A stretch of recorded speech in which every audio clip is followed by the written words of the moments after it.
The battle between I Was Born Ready and Fantastico! What up, Fight World? It's your boy Ego, and I'm back with some more boxing. Make sure you guys smash the like button. Also subscribe for the latest and greatest in fighting, boxing, all that good stuff. Now, I want to give you guys an update. Shout out to fightnews.com, link in the description. And according to Chavez Jr., he agreed to everything except for in the Canelo fight. That's the fight that's rumored. People were interested in it. I don't know if it's going to happen now because according to Chavez Jr., he does not like the money that's being offered to him. I don't know how much. According to, I think it was Golden Boy, they said $6 million plus some upside on the back end, depending on how successful the event is. And I don't know. In boxing, the longer you've been in this business, you take things with a grain of salt because they said, oh, Canelo is going to fight Triple G next. It will happen. He'll fight him next.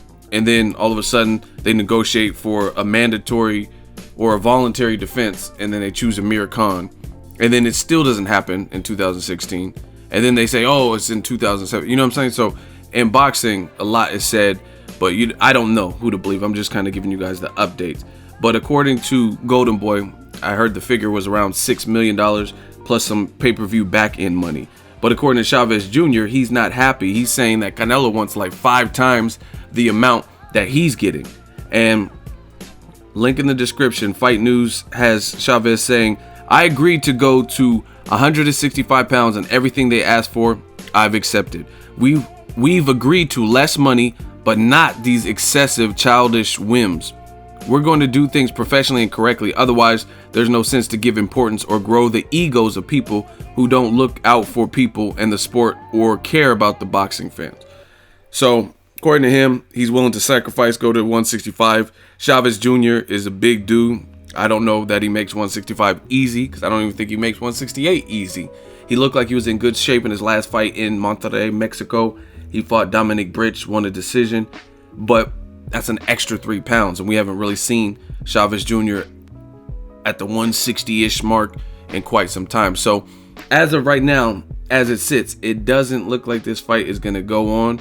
This is a big fight for boxing, but as always, the number one destroyer of these fights, well, 2 things, money and greed. You look at the Canelo versus Triple G. At one point it was the weight, but most recently it looks like it's the money. Triple G's like, no, hey, no, guys, I want percentage. You know what I'm saying? He wants a percentage of the money. Golden Boy says you don't deserve a percentage. We'll give you a flat rate and a little percentage, but you don't get half or 30 or 40%. You get $15 million. What you think you got, Chelsea Clinton? Chelsea Carter? Huh? Come on. They're saying we'll give you the $15 million because that's more than what you're worth, and that should be your biggest payday, and that should be something to a package to make you happy for this fight. Canelo's the A side, yada, yada, yada. So we don't know what's happening with Canelo versus Triple G either. So I told you guys on previous videos, I just dropped a video. It was this morning about Canelo Alvarez, devastating left hook. He's kind of working his right hand. That was the injured hand. He has a thumb injury, fracture on his thumb, I believe, and he's kind of slowly but surely still using the one hand, letting that properly heal. But his left hook, he's working on that and using the hand that's fully healthy, and he looked good. But I told you guys in that video, it's all eyes on Canelo. I'm anxious to see who he scraps with. I told you guys can say whatever you want. Chavez Jr. is a fight that I think will help him prepare him for a guy like Triple G, and it's a big money fight for boxing, so I don't mind seeing it. Plus, I think it'll be a difficult fight based on the size differential in the 2 fighters. Moving up 11 pounds, no joke. So I don't know what's going to happen next.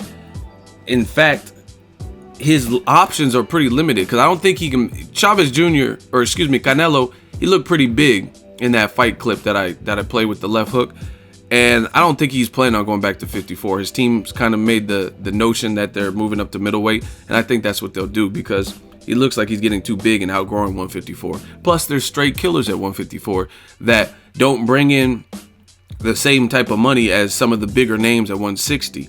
Like Billy Joe Saunders, whether you like it or not, he's from England. That's a different demographic, and he's a champion. So if the Liam Smith fight sold 300,000, 51,000 people in attendance, then I know that Billy Joe Saunders will have a good crowd because you're dealing with two different markets, the USA market and then the UK market, whether people want to see it or not. Versus if Canelo stayed at 54, you got Demetrius Andrade, great fighter, very skilled fighter, southpaw, good dude, met the dude, hungry, calling Canelo a bitch, calling Canelo out, but he's been fairly inactive just in general. He fought Willie Nelson. I think he's going to fight in Germany in maybe March, but he doesn't bring the same type of money as a Triple G fight or Chavez Jr. fight. Same thing with Jamal Charlo, all those guys. So they're great fights for Canelo and dangerous fights for Canelo. But if we're talking money, then Chavez Jr. or Triple G obviously is going to bring in more money in my view. So it's going to be interesting who he picks. I don't think Billy Joe Saunders looked great in his last fight. So that kind of takes down the Canelo fight. It loses some luster. He was better off just coming off a long layoff in the Andy Lee fight than giving us the performance he just gave in his last fight. And that's not going to be suitable for any top level middleweight. Like, Canelo's not really a full middleweight as of yet, but if he carries his power up and shows the skill set that he showed at 154, 155 Canelo weight, right, then that's not good enough from where I'm standing to beat Canelo, what Billy Joe Saunders displayed in his last fight, right? And it's damn sure not good enough to beat Triple G style. So that fight is a possibility, but it kind of has been taken down a notch. There's only a select few people that Canelo can fight after two fights that were perceived as mismatches in a row.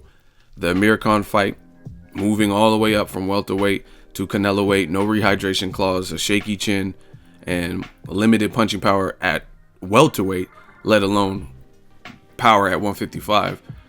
And then fighting Liam Smith, an unproven champion who won a vacant belt and really had no big names on his resume. So to me, it's going to be very interesting to see who Golden Boy and Team Canelo pick for the next fight, because I don't think it's just going to hurt his star power if he picks somebody random that, like Sebastian Highland, or somebody that nobody was expecting, or somebody that doesn't really deserve the fight that nobody knows. He's going to have to pick somebody a little bit more formidable. For me, David Lemieux, Curtis Stevens, Triple G, Billy Joe Saunders, even though he didn't look great in his last performance, he's not going to get ridiculed because Billy Joe Saunders is a champion at a higher weight. Chavez Jr., those fights will keep him safe. Obviously, if he fought top dogs at 154, Demetrius Andrade, Jamal Charlo says he might move up. If he fought a name like that, those would all be great fights for him. But if he just picks out some guy, Johnny Appleseed or something that no one's heard of, just like the Liam Smith fight, or pulls up a welterweight or something that's not named Floyd Mayweather, it's just not going to make sense for Canelo's career. Let me know what you guys think. Will the Chavez Jr. fight happen?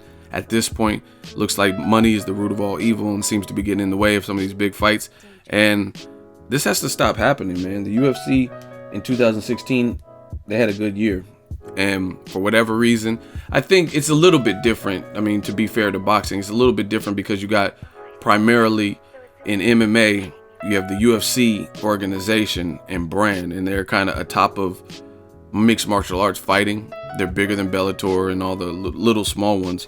So they can call the shots and kind of force things upon the fighters. Like, you know what I mean? Some of those fighters don't even get paid that much. Amanda Nunes got $100K straight off the bat just for showing up. And Ronda Rousey got $3 million. So big disparity in terms of purses and little decisions that the UFC has made, like no more endorsements worn on your uniforms and on your shorts and on your fight gear. It's all Reebok now. So they kind of took away from the fighters' pockets and stuff like that. But to the UFC's credit, 2016, they put together some competitive matches when the fans wanted to see. Now, you're always going to have people complain like, oh, why didn't Conor fight Khabib Nurmagomedov instead of Eddie Alvarez? But nonetheless, he fought Nate Diaz. He fought Eddie Alvarez, who was a champion at lightweight, things of that sort. So boxing is going to have to get it together and stop having these big matches publicly go into negotiations and always falter, always, right? Triple G versus Jacobs, even though we're getting it now, it was supposed to happen December 10th and it was publicized. Anthony Joshua Klitschko, we're getting it still in April, but they talked about it for December 10th and then it fell through. Like, why are these Vasyl Lomachenko, Nicholas Walters, we still got to see it. However, it was talked about earlier than when we got it, and it would have been less of a layoff for Nicholas Walters, and we didn't get it then. We got it later in the year. So boxing has to get it together with the money situation. I don't know what it is about boxers and purses. I think everyone's kind of like counting other people's paychecks and stuff, like, oh, them Heyman fighters getting this, or Floyd Mayweather, he got this amount for Pacquiao. So now everyone's like pricing themselves out and asking for these prices, and I'm not doing it for less than this, and everyone's getting kind of spoiled. Let me know what you guys think. Canelo, who will he fight next? I don't know if it'll be Chavez Jr. unless they can get this money situated. And really, Golden Boy, I don't really know that Golden Boy has more money to offer. I don't know the particulars. Let me know what you guys think. Canelo Chavez Jr., will it happen? Drop it in the comment section. Make sure you share the video, like the video as always. Hey, comment, and subscribe to our next video. Is Ego signing off. So if you enjoyed this video and want more content like this on the channel, you can show your appreciation by going to the PayPal donate button or the YouTube support button. And you can donate any amount that you feel is equivalent to the value of this video. Much more to come. Thank you guys for your support. Boxingego, the future of boxing.